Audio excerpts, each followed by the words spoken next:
When I teach my students, my goal is to teach them how to practice. And that is because most of the time when you're playing the cello, you're practicing. There's only a little bit of time each week when you're in lessons or every now and then a performance. While we want to make the performances and everything as frequent as possible, the reality is we play the cello when we practice. And if you don't know how to practice, then you don't know how to prepare. And then performances are very stressful. I remember one year I was 11 years old and there I was. I was about to perform a piece. I sat down. I remember looking at the auditorium.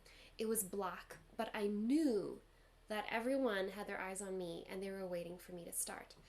So I started the piece, sort of confused, and I got to the hardest part in the piece and my bow basically fell off the strings. I derailed, as we call it in the music world. My left hand was super tight, not how you want it to be when you're playing the cello. Everything felt unnatural, very different from in my practice session. We don't want that. Performances will always feel different than your practice session, guaranteed. However, there is a way to prepare so that you don't have to experience that same dread and anxiety and then feeling like a failure afterwards, because you know that you could have done so much better. So when students come to me, either as beginners never having touched the instrument, or as people who have played for a few years maybe, but their practicing is lacking, I am always able to help them increase their practice methods by learning just a few tools. So today we will be exploring some of my favorite tools to add to my students' practice toolboxes. So here we go. I have outlined them all in a PDF for you, so click on the link below in the description box, and then you can get my practice toolbox freebie. So here is the document. You'll see it has 3 different sections: things you say, things you hear, and then a movement section. So all of this has to do with incorporating as many senses as possible. When we say something and we hear something and we make a movement, we're using different parts of the brain, so you actually learn faster. What I like telling my students when I teach, for example, say note names, which is in the things you can say category, I tell them, you are learning this twice as fast, spending half the amount of time, because you're practicing the right way. And that really is true. If you practice the right way, then often you don't have to practice as long. Practicing correctly is the main thing. So let's go through the things to say list. The first thing on the list is to count the rhythm out loud. So this really depends on the piece that you're playing. It'll tell you the time signature. All of that is a video for next week.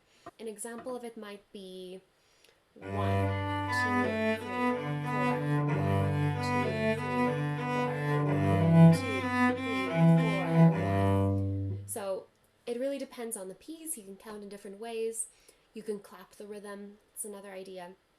So the next thing is say the note names out loud. Here is what that would look like. G, D, E, A, B, D, B, D, G, D, B, A, B, D, B, D, G, C, C, E, C, E. So you have to really slow it down in order to do that one, but it's really worth it. The next thing is to say finger numbers. So saying the finger numbers out loud would look something like this. 0, 1, 2, 1, 2, 1, 2, 1, 0, 1, 2, 1, 2, 1, 2, 1, 0, 3, 2, 1, 2, 3, 2, 3, 3, 2, 1, 2, 3, 2, 3, 0, 0, 1, 0, 1. And you can keep going like that, little sections at a time. The last one is to say the string that you are on.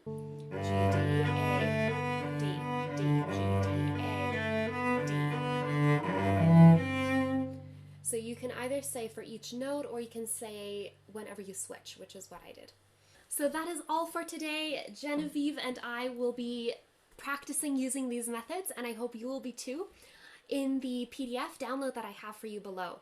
There are lots more suggestions about things you can hear and movements you can do to increase your practice toolbox.